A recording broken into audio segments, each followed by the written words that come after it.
It is time again for the Pressbox Podcast, and this will be episode number 74, if you're keeping track at home. And today we've got a special guest for you, David Reed, PGA professional here in the Knoxville area. We're gonna have him on, get his thoughts about the current state of golf, his background, playing golf from a young child up to where he is now. The process he went through to become a PGA professional, and then a little bit about what he does on a day-to-day basis. As a pro and his lessons and things like that. So it'll be a really interesting interview. I think everybody will enjoy it. Before we get into the interview, let's talk about our Twitter account, as we always do, at PressboxPod. We're going to put up a question after this episode, actually, so we want you to get involved there. And then, as we always say, on Apple Podcasts, make sure you subscribe and give a review as well. If you've listened to the podcast, give it the star review, leave a comment, things like that. It really helps us out as well. And without further ado, let's get into our interview with David Reed here on the Pressbox Podcast.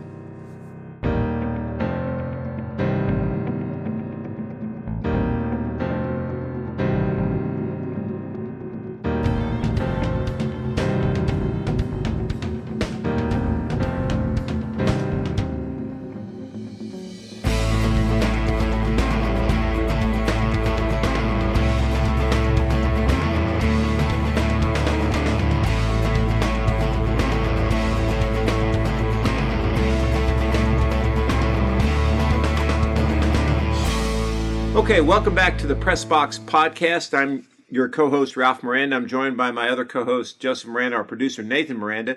This is episode 74 of the Pressbox Podcast, and today we have a very special guest for you. We're getting into golf season. In fact, golf season has already started. We've had the infamous the Hawaii tournaments, and then the movement through Southern California, and now they're into the Florida swing, which tells you that we're getting really close to the beautiful azaleas of Augusta here in April, which will kick off the golf season, and then the warm weather. We're joined today by David Reed. David is a PGA member, PGA professional and member. David is a golf instructor that works out of the Patriot Hills Golf Course in Jefferson City. He is my instructor. He's given me many lessons, and which has helped me go from a good golfer to a better golfer. I'll leave it that way. And David's a great guy to work with. He's a super guy on and off the course. David, welcome to the Pressbox Podcast. Yeah, thank you. Appreciate it, guys. Yeah, we enjoy it. Thank you. Glad to have you, David. And let's start by giving our listeners a little bit of background. Tell me a little bit about how you got into golf. What kicked off in you to say, hey, I really want to be a golfer and I really want to get as good as I can at it. Sure. Like most of us when we grow up, we played different sports, and my dad had played golf for a while, and I think it was around age 10, maybe 11, and we went to a driving range there at Danner's Golf Course, and they had a little range behind the clubhouse, which is no longer there. But right. He just, I don't remember, clearly, but I remember hitting a few balls and liking it, and I've always been pretty competitive, so I remember it not being easy, but I enjoyed it from the get-go. And once I really got into golf, I pretty much left all the other sports alone and focused on it. It was neat because you can practice golf and get better at it by yourself, and that's right. not a lot of sports can do that. Right. So that just me, and from played golf in middle school, high school, and college, and then about a year as a professional, and then decided I had to get a real job. So a year as a professional. Tell us a little bit about what that was like.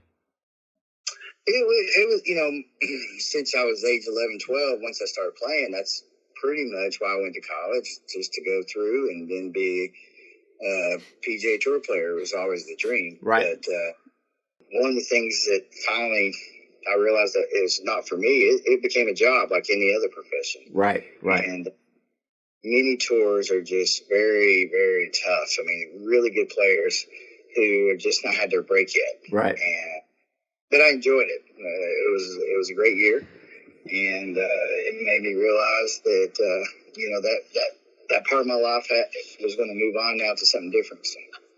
Well, you certainly have done a good job in teaching. Let's talk a little bit about your teaching profession.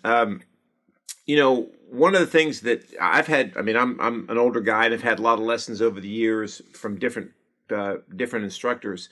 And one of the things that always bothered me about lessons was when I would go to someone and they would try to change my swing. You know, in other words, hey, I want you to do this and do that, and work on this and work on that, and take it.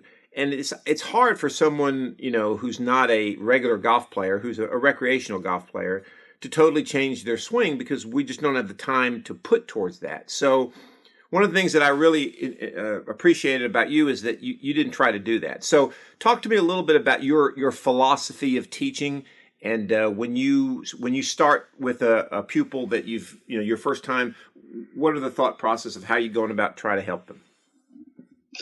Okay, great question.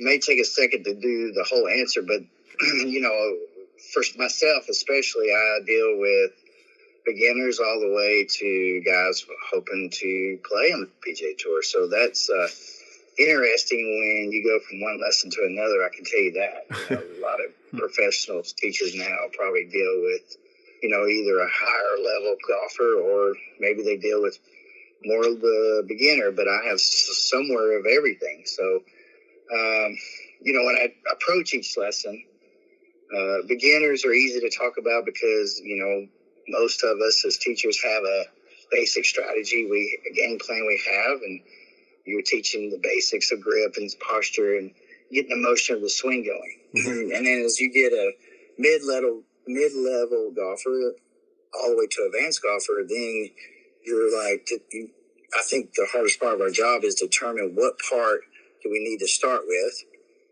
And if we do that correctly, typically that fixes several parts. Mm-hmm. And I think that's the biggest goal I've had to get better at, and is, not giving too much information. Mm-hmm. Just figure out what's his main issue and try to fix it.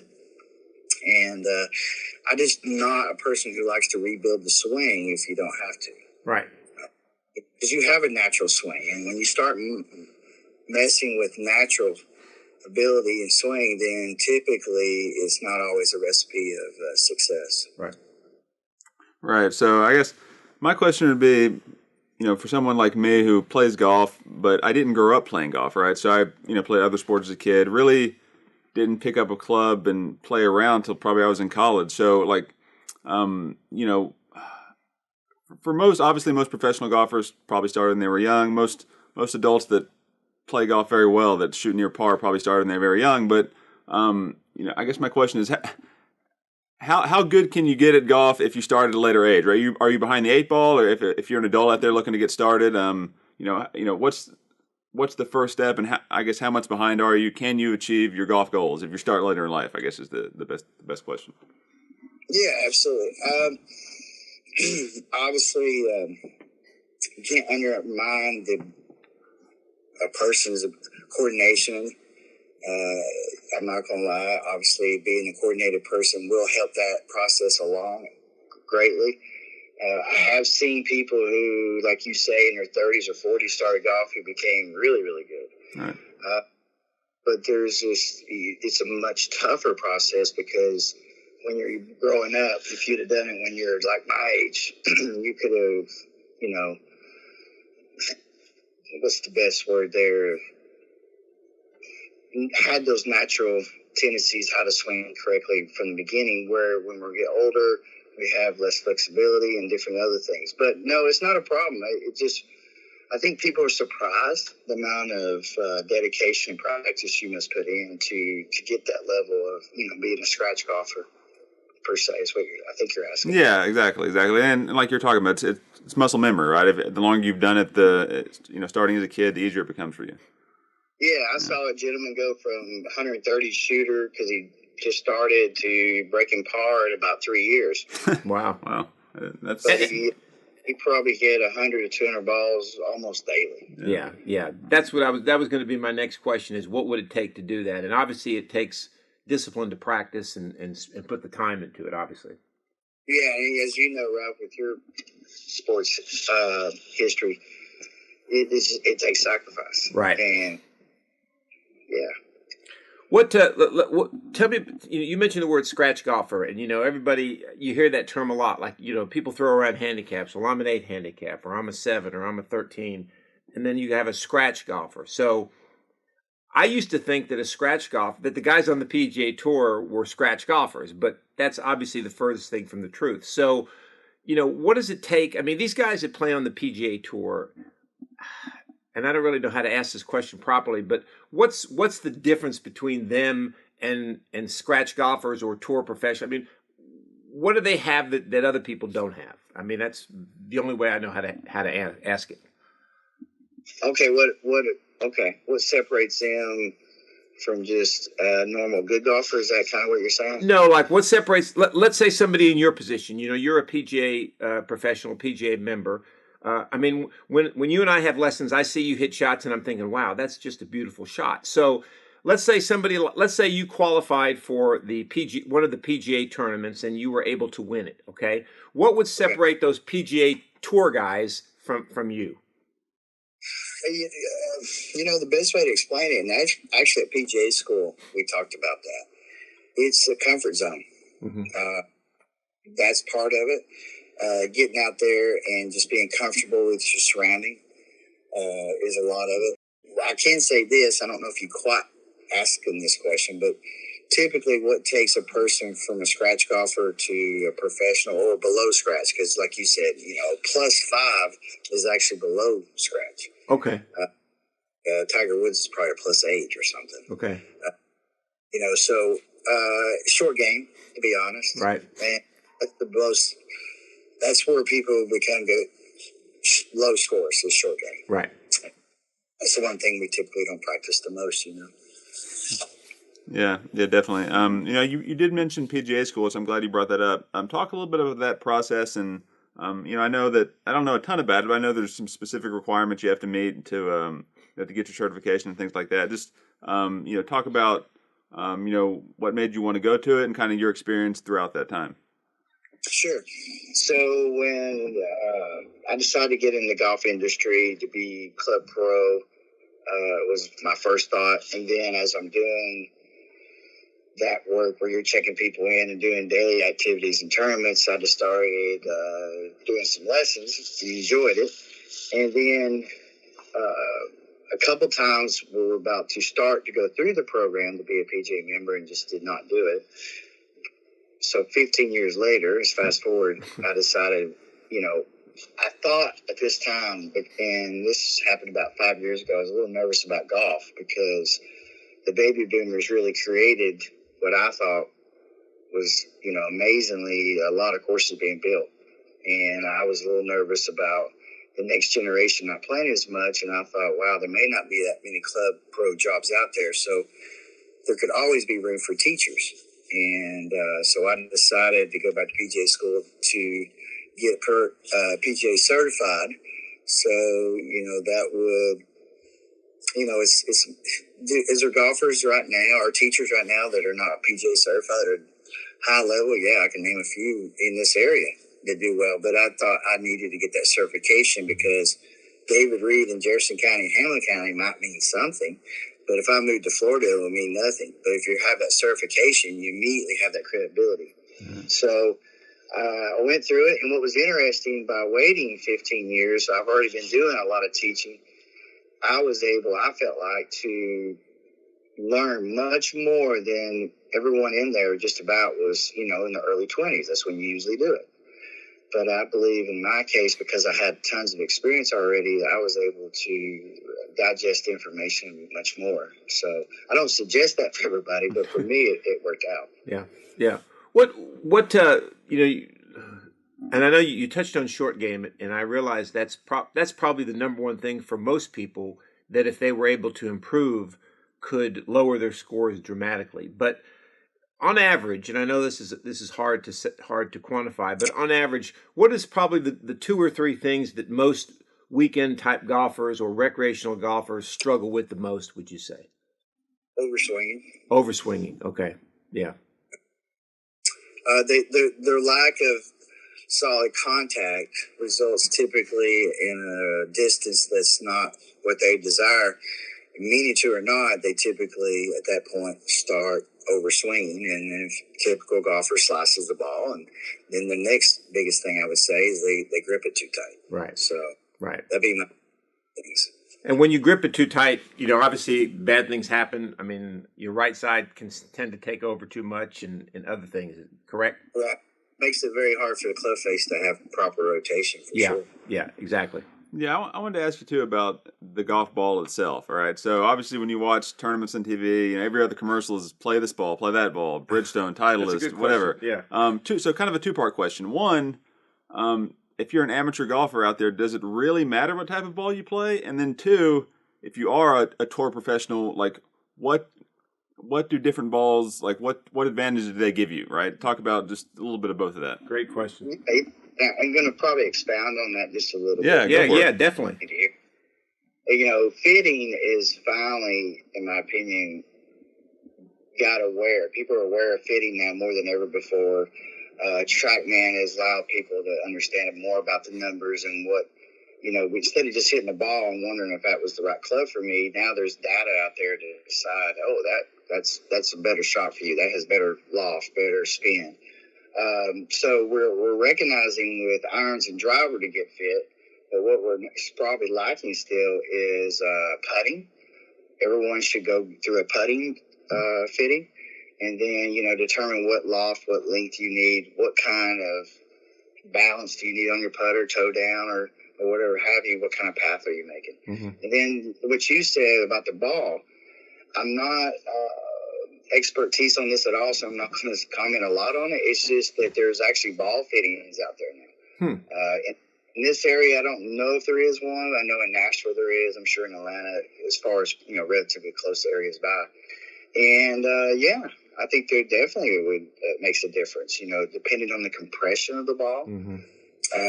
But ultimately, to answer that question, I still think the most, I've always been a Titleist person. Mm-hmm. And so I'm only going to talk about Titleist, even though I think all the brands are good now. I believe, they just simply, that Pro V, your premium ball on all your brands is the one that everyone should play. Mm-hmm. Now, depending on your swing speed and what you need, no question, a top flight for someone who slices the ball is better for them than maybe a Pro V as far as direction. Because a Pro V will allow you to create spin, right, where the top flight will not. So that's why a lot of people hit a top flight probably better off a tee than a Pro V, because it doesn't have the side spin that causes the slice. Mm-hmm. Interesting. But when you get ball fit, typically they want to fit you from the green to the tee. Mm-hmm. You probably didn't know that. And the reason is we need to know around the green, what do you need spin-wise to control your shot when you're chipping. Mm-hmm. So that's really where it starts. But yeah, if you've never gone through a ball fitting, I strongly suggest it. Let's talk a little bit about I want to go back to something you said before when you were talking about going to the PGA school and kind of the transition of your career in general. And you talked about how the baby boom generation had created such a tremendous influx of new courses. And then, with the younger generation now, maybe that's going to go the other way. We've talked about this personally a lot. Talk a little bit about where you see, golf going. I mean, we've seen a lot of courses in our area closed. Millstone has closed. Lost Creek is closed. Royal Oaks down here is closed. Pine Lakes is closed. There's so many golf courses now that have closed down. So where do you see golf going? I mean, once the baby boomers like me, I'm in my 60s, once we start getting in our 70s and 80s and we're gone, I mean, is there going to, I mean, a stupid way to say this, but I mean, what's the golf industry going to look like? Well, you just want to focus on it for 2 seconds and move on. And unfortunately, because of COVID, there's been obviously a resurgence of golfers. Right. I'm surprised how many people have got into it, or people who's like, I haven't played in 10 years, but now they're back into it. Right. How long is that going to, still going to affect? I think it's going to be for a while, thank goodness. Mm-hmm. But unfortunately, what's going to happen is we're going to lose even more courses as we go through. Right. So it's going to be important for PGA and golf professionals and golf courses to really make junior golf, I think, a priority. Mm-hmm. because we've not done that in a long time. And now they get the PGA Junior League, which is really bringing in new people. The first tee has been excellent. So that's going to help. It's just going to be that the strong will survive, and what will happen and what has happened, because these courses are closed, certain courses have gotten healthy again. Mm-hmm. So it's just going to, it's going to be interesting seeing it go forward. I think at PGA school, I'm probably going to get this wrong, but 2008 or 5 or somewhere in there, it was the first time that more courses closed than opened. And so that's the first eye-opener of, okay, there's less golfers out there. Right. I believe with my heart that the 20-somethings, the 30-somethings, is time. There's so much more to do now than it used to be. That golf just takes up too much time. And so therefore, family people, like these traveling teams, football or baseball and soccer and volleyball, parents are going with them more than they used to, which I think is fantastic. Mm-hmm. Back in the day, Ralph, you or your dad would be, if they play golf, you play golf on Saturday and Sunday, then you went home. Right. But that doesn't happen anymore. Right. So right. Not on the level. No, you're right. Let's switch gears a little bit. I want to talk a little bit about the PGA Tour guys. And, golf has always been, most people would admit, a very old, well, it's obviously a very old sport and a very, traditional type sport, and we all heard, like, back when Tiger came on the scene in the late 90s and, was hitting par fives, was hitting into the greens on par fives at Augusta with wedges. And, all of a sudden they felt like they had to lengthen Augusta to Tiger proof it, And now you've got Bryson DeChambeau, and, he's got all this science and technology, and he's calculated every angle and every shot, and his clubs are specifically made, and he's built up his body because he wants power. That's his thing. And you can already see the PGA starting to say, well, maybe we're going to change a little of this. And they created a special inbound or out of bounds, on course out of bounds on over the last weekend to prevent him from using another fairway to go into the green. So I say all that to say, give me your impressions of golf and how they respond to guys like Tiger Woods when he came on the scene, and now Bryson DeChambeau, who's basically saying, hey, I'm just going to hit it as far as I possibly can. I don't really care where it lands, and then I'll just go from there. Yeah, absolutely. They've taken a little bit of precision and shot making away a little by just saying, let's hit it hard as we can. And they're so strong, and the clubs and balls are so good. Unless you just get extreme rough and extreme hard greens, it doesn't matter anymore. Right. So yeah, it's changed my teaching philosophy a little bit. Really? Someone I used to talk to, Bobby Beret, I could be a little wrong, but he was, in my opinion, more of, okay, let's swing hard and learn to control it. And I was, let's control it and then swing hard. Yeah. And now I'm definitely somewhere in between, but getting closer to let's swing hard. Mm-hmm. Just because that's just the way it's been, that's where it's moved that way. Right. Hitting it straight is not as premium as it once was. Right. Yeah. So it is interesting. I don't know. To me, it's more, I'm not going to lie, it was exciting watching Bryson go over the water the other day on that par 5 at number 6 at Bay Hill. That was that's exciting. Right. So, is that good for golf? I don't know. But I will say this, it made me watch it, so I don't know how it's bad. Yeah, no, that's true. Yeah. But I would imagine there's going to be a lot of guys like me and younger who face a similar shot, maybe not quite as daunting, but say, I think I'm going to try to get over the water. Right. Absolutely. Yeah. So I don't know. I'm not sure yet, but I know I've changed my teaching philosophy because of it. Yeah, it's interesting. That's an interesting point. Yeah. Yeah, so along with that, I guess we've talked a little bit about this on a previous episode, but do you see a scenario where eventually they just keep making the courses longer and longer on tour, and what did you say? There's an 8,000 yard course that hasn't 8,000 yard course. Yeah, do we see that someday, or do you think that? Do you think that's becoming more of the norm, or do you think that it's going to be like, hey, we're going to not touch the courses, and someday these guys will be driving greens and par 4s regularly?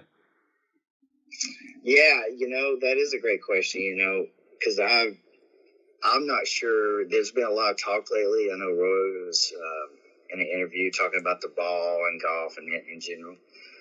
I think for the local public, we don't need to do anything that brings the golf ball back or makes the golf clubs not as strong. I just don't see that yet. I mean, we don't see golfers shooting 62 every week at Patriot Hills. So if they can do that manufacturally wise, it makes sense to do that for golf pros where they make the ball maybe not go as far, the clubs is whatever. I could maybe understand that a little, because you're right. I mean, they're just making these golf courses. I mean, it's not. They were built a certain way, and now they're not getting used that way. Right. That's a great question. I always say you can stop everything with rough and hard greens. Mm-hmm. So, U.S. Open proves it every year. Right. I was going to say, yeah. Yeah, that's an interesting point. Yeah, that's actually probably my favorite tournament to watch, because you're not going to see a guy that's like 18 under after the third round or something, right? Like you shoot one or two under, you're in the tournament. So I do like that about the U.S. Open. Yeah. I have kind of mixed emotions about it, because I think it's borderline unfair. Right. And so everybody playing the same course, I get that. But so yeah, I don't know. I got mixed emotions. I'm like you, I like it, but then again, it's like, golly, it's just crazy what they've done. Yeah, it's hard. I agree with what Joseph said, and I agree with what we're saying. But it's hard for guys like me, who play a lot of golf, to really feel sorry for the PGA guys when they're at the U.S. Open, because that's like a billionaire complaining because they raised the price of a hamburger by $1. It's almost like, hey, you guys deserve this. We see it every week. Yeah, I don't mind them having to struggle a little bit. Sorry. Yeah. Yeah. On that way you're saying that, I agree. And and the interesting thing too was, you remember a few years ago, I think it was 2017, when they played the U.S. Open at Shinnecock Hills. Okay. And the greens there were borderline unplayable, right? I mean, I remember Mickelson actually, I don't know, remember, did he hit his putt when it was still moving because he was so frustrated? But I'm like, I still don't feel sorry for them, because like I play courses, I played a clinch view up in Bean Station. I mean, those greens, it looked like they buried a dinosaur under them, and then it was windy and they had the whole place, so, we face that kind of stuff every day, so it's like, hey guys, just deal with it, Yeah, it is neat to see who deals with adversity. Who's a mentally strong person. Yeah. So that's interesting. Yeah. So tell me, go ahead. No, go ahead. Yeah. So I have a question for you. This could apply to probably any amateur out there that plays regularly or whatnot. When you show up at the course for a round and you go to the driving range before your round, like what, you don't have to go too in depth, but instead of just getting out there and bombing your driver and then maybe doing some chipping, like what's kind of a protocol or kind of an order of operations, if you will, to kind of warm up for your round that's not going to take overly long and it'll get you ready to play? Good question. Yeah, I want to answer it this way first. So, I mean, if you're a person wanting to be a scratch golfer or shoot under par, then not that you have to do this, but I'm just going to give you what I used to do as a pro and as a college player, about 45 minutes to an hour, because what I did, and not always the exact same process, but, you go chip for a minute, you putt for a while, you hit range balls, a lot of wedges, a lot of 7-irons, a few drivers. I think where people make a huge mistake is just way too many drivers. Yeah. I probably, if I hit 5 drivers and 4 of them I liked, I didn't hit another one. And one reason why is because now I got extreme confidence. So I'm going to keep whacking at it and then all of a sudden have not confidence. Mm-hmm. So I think people, when I watched them, I think they should chip a little bit more.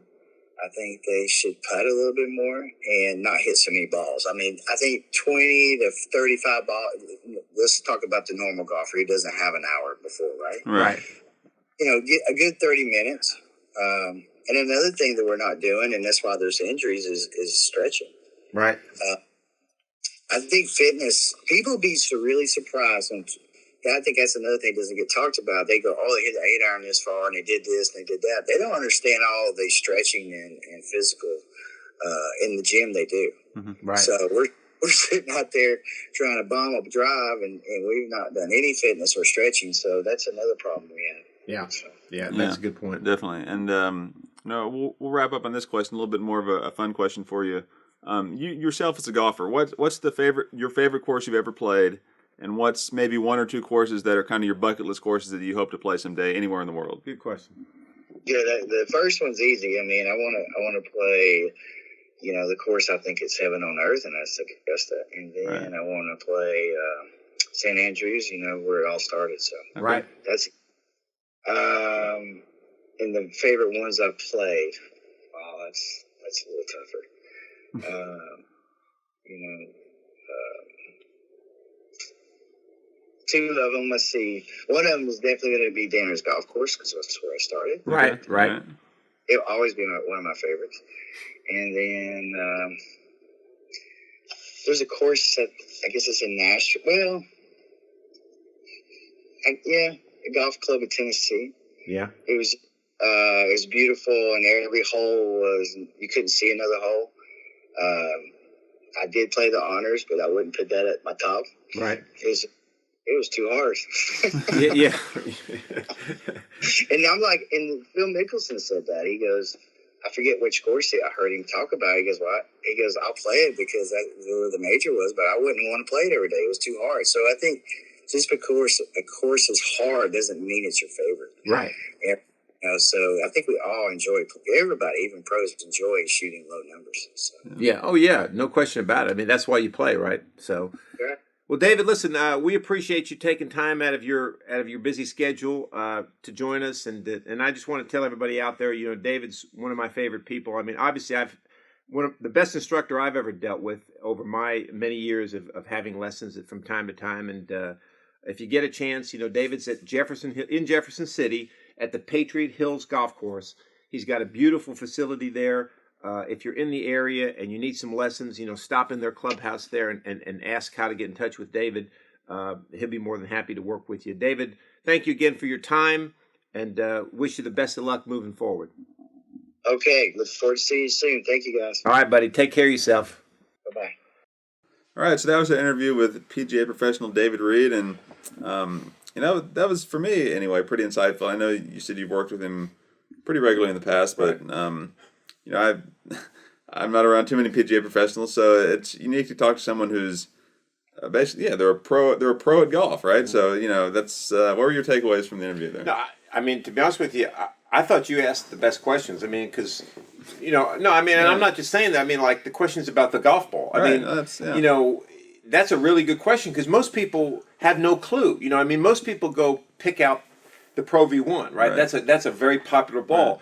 But like he said, I didn't even know this, that, if you have a trouble slicing, stay away from the Pro V1. Go to a top flight because you're not going to get as much spin, right. And I knew there was side spin. You could create side spin on a golf ball, but I didn't know that. I also didn't know when he said, assuming that you're not a slicer or have a problem, everybody should play the top line of an individual brand. So in other words, you should play either the Pro V1s or the Bridgestone XS, whatever their top line ball is, which was also interesting. Another thing that he said that I liked and can relate to is, me, with strength and conditioning background, talked about the mobility and flexibility these guys have on tour and the time they spend before a round. Yes. Not only on the range, but warming up and just getting your body ready, which is, applies to all sports, but it probably gets a little more overlooked in golf because so many amateurs just show up and play, basically, right? So, I mean, your average adult doesn't play football or, play contact football or play a baseball game, right? So that you that, hey, you don't just show up and play a football game, you don't show up and play baseball. Right. There's a pregame routine, things like that, but it kind of gets overlooked in golf, which I thought was interesting. And it's true. Right? I was surprised that, I've always wondered too, you always see in these tournaments, sometimes they'll show shots of guys who just got to the course and they show them warming up, but you never know how long they're out there. Maybe they've said that before, but I've never known. So it's interesting to hear kind of that they can put up to an hour, or maybe even more warming up. At each tournament they have they make like a temporary weight room or gym. They have like a trailer, fitness trailer. Oh, they do? Yeah, it's like so they can stretch. Yeah, you can work out. You can kind of do whatever. I don't know how much space it is, but this is a little off topic. But how many balls do you guys typically hit in BP before baseball games? Usually three to four rounds of 5 to 6 pitches. Yeah. Okay, so And the last round's the let it fly. so that's round. about as many as he said. Yeah. About 20 that a weekend golfer may want to hit before. You know, you mentioned a point about not knowing how early these guys get there. When I watch some of these tournaments, especially the majors, you know, on a Sunday, they'll show it a clip of say a Tiger Woods or a Rory McIlroy entering the golf course. You know, like they're driving in, they're getting out of their car, and usually it's been like 2.5 to 3 hours before their tee time when they get there. Yeah. So you figure, what are they doing? Well, maybe they're having something to eat. You know, but you know they're spending time stretching. They're spending time maybe going into the weight room. They're spending time with their personal trainer. You know, doing exercises. So a lot of that before they even start to hit golf balls. You know, So I guess you have to do that before you start swinging the club. Yeah. I wonder if these guys get like massages and all this type. I wonder if they have like spas they use at these places. I'd say they do. Yeah, I mean, you know, a lot of these guys have you know, they get massages and they have chiropractors, and you know, I think that's something that's way underrated and overlooked among golfers is that, you know, and I'm guilty of this too, you just can't show up at a golf course and swing the club back and forth a few times and then go out there and expect to shoot a low score. It's hard to do. I think, which he touched on this a little bit about confidence. I don't play a whole lot of golf, but when I do play golf, I typically feel like I'll start hitting some balls. If I hit some pretty good shots in a row, I'll just stop there because, like you said, I feel like I feel good. I don't want to mess anything up. That's a legitimate. So that's kind of always been my approach. But then if I never feel good, I don't hit too much because I don't want to tire myself out. Right. I don't try to get to the point where I'm feeling good. I'm like, okay, maybe I'm not that good today. I don't want to tire myself out anymore. I'll go play. Yeah. But definitely have to hit some. I don't think I've ever just played without hitting balls. No, I mean, unless I've had to. But And yeah, I wonder how many people do that though. Do you think most people? A lot of people do. a lot of people do. Well, I guess some courses don't have ranges right there. That's true too. And you could probably talk about this a little bit because you play more than we do. But his point about what really separates different skill levels is the short game. So Yeah. talk about There's no question about that. I mean, you know, that's what I work on the most is my short game, and I'm proud to say that, you know, my rounds have been saved a lot from it because, you know, every once in a while, if my driver's working, I'll put it in the fairway, but I may hit it left or I may hit it right. I may be behind a tree or in a rough, you know, and maybe I don't make the green in regulation. So now I'm at a par 4 and I'm having to chip it on the green and putt. Well, if I can make a good chip and give myself a makeable putt, I can salvage a par from that. Or maybe even if I have to take a bogey as opposed to, you know, a double or triple bogey because you can't chip. So, yeah, I mean, I think that's what most people don't focus on is spend time hitting out of the sand, spend time, you know, chipping and putting, because those are the things that are going to help you, you know. My approach, this is probably not a good approach. My approach at one point in time, I used to try to hit balls out of the sand in practice. Then I thought, you know, avoid them. yeah, avoid them, yeah. But of course you could go. How many sand shots do you really hit in 18 holes? You know what I mean? Like, let's say you hit the sand a couple times. I'll take my double, triple bogey that hole, and I'll move on. I'll spend my time practicing chipping because I'm doing a lot more chipping than I am sand shots. I'm doing a lot. I putt on every hole. I don't hit shots every hole. That makes sense for you because in the 1 or 2 times you do it up in the sand, it's okay. But if you're trying to make the cut or if you're trying to I'm not talking about professionals. Yeah. I'm talking about somebody plays like I don't play once a month. Well, I had a hole last Thursday. You know, it was a fairly drivable par 4, and I hit a great drive, and I ended up in a sand trap in front of the green. All right, in my drive. Well, my first sand shot, I duffed it and it stayed in the sand. The next one, I hit it too far and it went over the green. And before you know it, I had a double bogey. But I'm right there at the green and won. So my point is, you may not be on the sand a lot, but I think you have to be adept at getting out when you do get in. I guess, but then another thing that goes with sand, which is for golfers like us, not professionals, but you can go practice a sand shot on a sand trap that's meant to. That's manicured as it's meant to be. Correct. And you can practice. And then you go out and play, and it's clumpy. It's just like you're going to get different types of sand everywhere you go. Sometimes it's like hard as a rock. Right. I mean, so what's even the point of practicing on it? All the greens are going to be puttable. No, you make a really good point, and a lot of the leagues puddles in the sand. Listen, I'm going to address that. I don't know about the average golfer who just goes out and plays with their buddies, but a lot of the leagues I play in, you're right. In the wintertime especially, they say, hey, if you get in the sand, pull it out of the sand because there's water in there or it's hard pan. You're right. I mean, you can't hit out of the sand when there's water in it, obviously, and if it's hard as a rock, you can't hit out of the sand. But even when it's technically you could hit out of it, it's like I don't believe that's how they're meant to look a lot of times. I mean, when Probably you play not. Probably not. So I feel like so it's like I don't know. You know what I mean? I want to address the other thing he said too. Short game. He mentioned when I asked him what was the number one problem you see among amateurs, overswinging, and and that's was really interesting. That means swinging too hard, trying to swing too hard. Yeah, and gripping the club too tight. I mean, I found that too. If you try to grip the club too tight, your right side takes over and things happen that are not good. Where it's got to be a loose grip of the club and just a nice easy swing. The club does the work. He might have touched on this too, but especially for me, I know when I start playing bad, I start swinging harder. Yes, because I get more and more frustrated. Right. And usually some of your first holes are the best because you're kind of like because you're just easy. You're just right. And then if you hit a few bad shots, you have 17 holes left, and you're like, okay. But then when you get to the back, now you're hitting bad shots. You start getting frustrated. That's a really good point. I mean, both of you good points. First of all, when you start playing, you always play better the first few holes because you're just easy swinging, right? Because you're not really that loose. Then you get loose and you start trying to overswing, And the distance thing was an excellent one. People are trying to hit it, like you said, they think their 7-iron should go 160 yards. Well, maybe it should if you make a great contact. So in other words, if it's not going 160 yards, it's not because you're not swinging hard enough. It's because you're not making solid contact. Yeah, that's what I've thought that before too. Well, if it's not going as far as I thought it would, I need to swing harder. Well, you just didn't hit it right, bro. Right, you didn't make the solid or contact. you hit too much ground. Yeah, exactly. Yeah. I mean, that's an excellent point. Sometimes even, like I said, I really don't play a lot of golf that much at all. But my last stint I went playing, I even started to prefer to take an extra club every now and then and not even swing it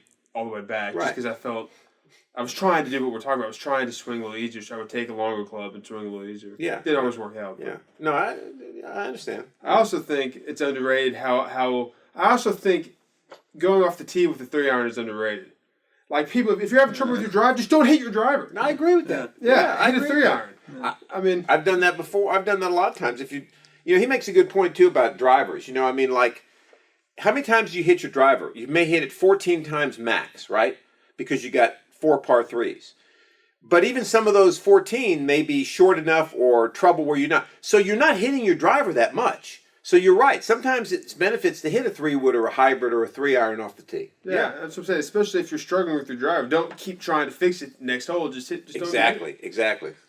Yeah. So that's all good points. I guess we can wrap up with the question I asked him to wrap up with. So, favorite courses we've played, and then courses, our top courses we want to play. That's a great question. Yeah.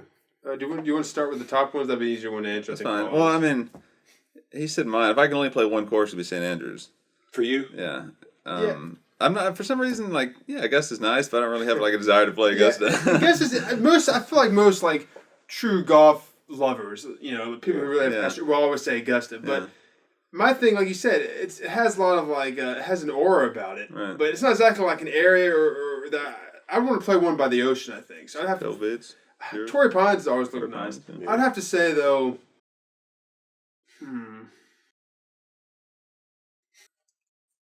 I have to say Pebble Beach.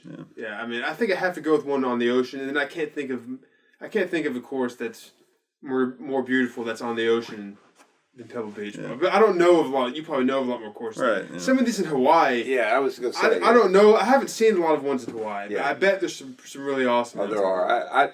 I think. I mean, Augusta National has always been. I mean, I'd love to play Augusta National. I think it'd be awesome. Number one? That'd be number one? Probably.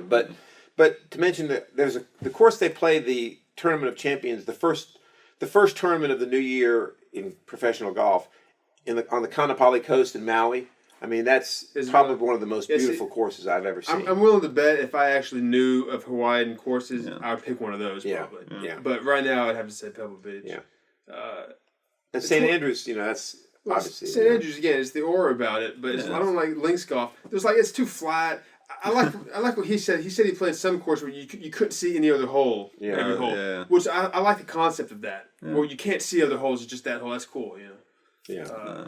And then favorite courses we've ever played. I like the one in Las Vegas. What was it called? Oh, the Las Vegas National. Yeah, that was a nice course. Side of Tiger Woods' first PGA Tour victory. That's right. Also, if you've seen the Martin Scorsese movie Casino, Yes. The house that De Niro's character lives in at one point in the movie, they shot it.